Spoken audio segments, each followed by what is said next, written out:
മനസ്സിനെ ഞെക്കുന്ന ഒരു കാര്യം അവതരിപ്പിക്കാനാണ് ഞാൻ ഇവിടെ വന്നത്. ഞെട്ടരുത്. അപ്പൊ തുടങ്ങാം.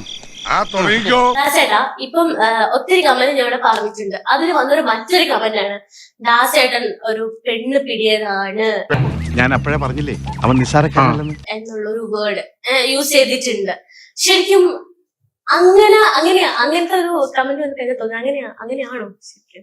എന്റെ അടുത്ത് വെളിച്ചെടുത്തിട്ടില്ല കാല് മണിക്കടിച്ച ഇതുപോലത്തെ ചോദ്യം ചോദിക്കാനാണോ നിങ്ങൾ എന്നെ അവിടെ വിളിച്ചു വരുത്തിയത്? അല്ല, ഞാൻ ചോദിച്ചതല്ല ശരിക്കും. ഇതുപോലത്തെ ചോദ്യം ചോദിക്കാനാണ് നിങ്ങൾ എന്നെ വിളിച്ചു വരുത്തിയത് ഇവിടെ? ജെസി മതിയാക്ക്, രണ്ടും കൂടി ഒരുമിച്ച് വേണം. ഞാൻ ചോദിച്ച ചോദ്യമല്ലേ ഇത് പറയുന്നത് ഒരാളെ വിളിച്ച് ഇൻസൾട്ട് ചെയ്തത് തുല്യമാണോ? കഷ്ടം. ഒരാൾ കമന്റ് ഇട്ട് കഴിഞ്ഞാൽ മറുപടി ഞാൻ അവിടെ കൊടുത്തോളൂ. ആ കമന്റ് ഏറ്റുപിടിച്ചുകൊണ്ട് ഞാൻ അത് പെണ്ണുപടിയാണോ ചോദിക്കാൻ നിങ്ങൾക്ക് ഒരു അധികാരം എന്നുള്ളതാരാ? എന്തു പറ്റി ശ്രീധരണ്ണ? ഇനി എന്ത് പറ്റാനടാ, എല്ലാം പോയില്ല. അതിനകത്ത് കമന്റ് ഇട്ടിട്ടുണ്ട്. അത് ഹേർട്ട് ചെയ്യുന്ന കമന്റ് ആണ് എന്നെ. അത് നിങ്ങൾ റിപ്പീറ്റ് ചെയ്ത് ചോദിക്കേണ്ട ആവശ്യം എന്താ? നിങ്ങൾക്ക് സംശയമുണ്ടോ ഞാൻ പെണ്ണുപടിയാണെന്ന്? പറഞ്ഞില്ലേ ഇവനാള് പരമനാറിയാണെന്ന്? ആണോ? സംശയമുണ്ടോ?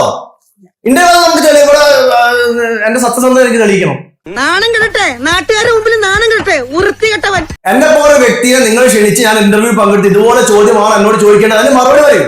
അത് തെമ്മാടിത്തരമല്ലേ? അതങ്ങനെ വിടാൻ പറ്റുമോ ബ്രദർ? അതെങ്ങനെ വിടാൻ പറ്റും? തെമ്മാടത്തിനൊന്ന് ഒരിക്കൽ പറഞ്ഞാൽ മതിയോ? ഇവിടെ എന്താ ചോദിക്കാൻ പറയാനോ ആളില്ലേ? നിങ്ങൾ ചോദിക്കാൻ പാടുണ്ടോ എന്നെ വിളിച്ചിട്ട് ഞാൻ പെണ്ണുപടിയാണോ? ഞാൻ പെണ്ണെവിടെ ഇരിക്കുന്നത്? ഞാൻ എന്താ അവിടെ ഇരിക്കുന്നത്? ഈ നാറി എനിക്ക് ചെറുപ്പം തൊട്ടേ അറിയാം. ഇവനെക്കാളും വലിയ വായി നോക്കി ഈ പഞ്ചായത്തിൽ വേറെ ഉണ്ടാവില്ല. ഇവന്റെ വീട്ടില് ഫോട്ടോഷോപ്പ് നല്ല വെളിച്ചെണ്ണ വാങ്ങാൻ പോലും നീ വന്നു നാട്ടുകാരാണ് കഴിഞ്ഞാൽ അതിനേക്കാളും വലിയ അപമാനം വേറെ ഉണ്ടാവില്ല. ഇനിയെങ്കിലും പെൺകുട്ടികളോട് മാന്യമായി പെരുമാറാൻ നോക്കണേ. എല്ലാവർക്കും സന്തോഷമായല്ലോ. എനിക്ക് സന്തോഷമായി. എല്ലാവർക്കും പിരിഞ്ഞു പോവാം. ഞാൻ പോകുന്നു. Bye bye.